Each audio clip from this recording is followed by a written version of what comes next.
Hey everybody, it's Dave Juno, the Meniere's Disease Warrior. How y'all doing? Doing pretty good for Saturday.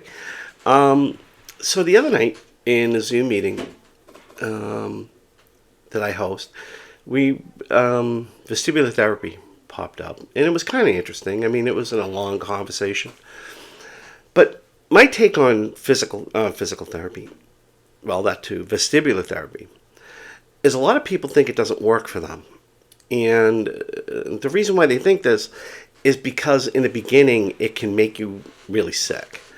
Okay, make you feel sick. And there's a reason for this. Okay, because with vestibular therapy, your brain is actually being retrained to learn to balance. And it's not something that happens overnight, unfortunately. It's a lot of hard work, and in the beginning it's hard. In the beginning you get sick, and this and that. That's why in the beginning you take your time, and even in therapy they take your time. It gets harder and harder and harder as you go through it, until you're ready to balance and everything. But the thing is that you have to put the work in, or it's never going to work for you.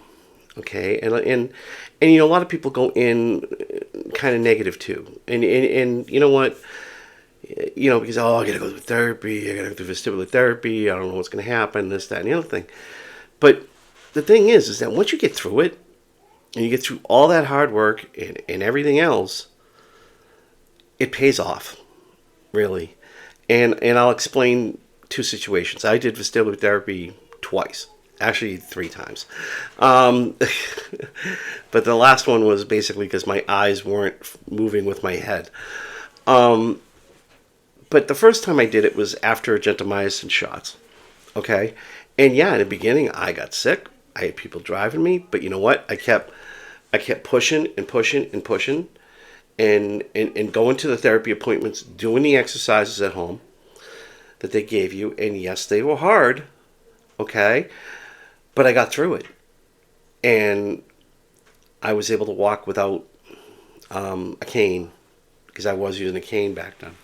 I was able to walk fine without a cane. But it took a long time, and it was a lot of hard work. And the second time I did it was when I had my labyrinthectomy in my left ear. Okay? My brain had to be retrained all over again, and man, it was hard. It was harder than the first time. And there was so many times I wanted to quit. But you know what? I knew if I quit, because it was really hard in the beginning, if I quit, I was going to get worse. I was going to be using a walker or a cane, or God forbid a wheelchair, if I didn't go through this.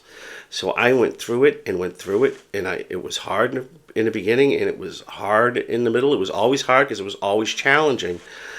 But about a month and a half later, my son was getting married. And before I had the labyrinthectomy, I asked my son, I said, listen, I got to have this surgery. Do you want me to wait till after your wedding or before your wedding?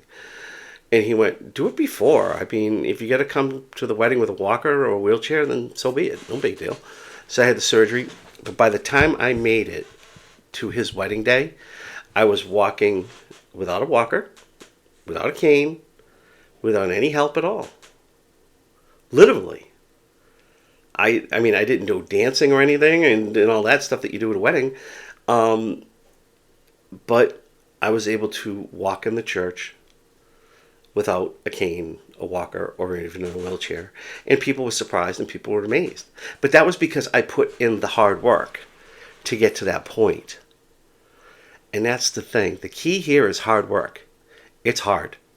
And nothing in life is that easy. Okay? Nothing in my life has been that easy. I've had to work and hard, try to get wherever I am.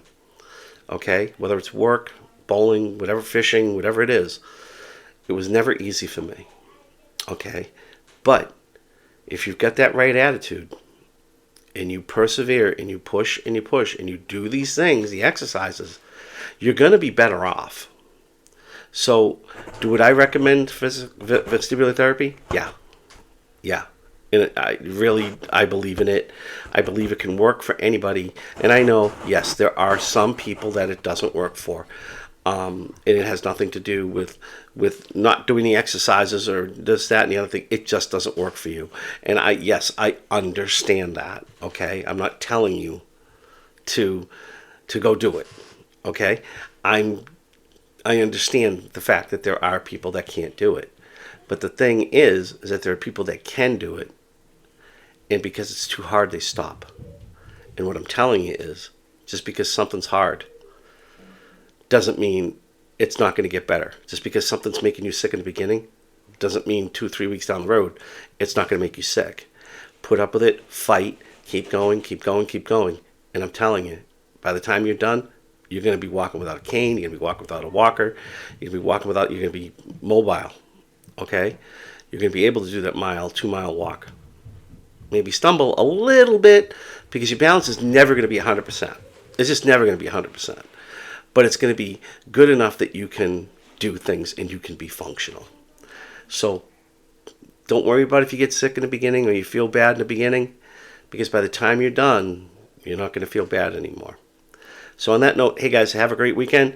Better days are coming, and I'll talk to you all soon. Take care.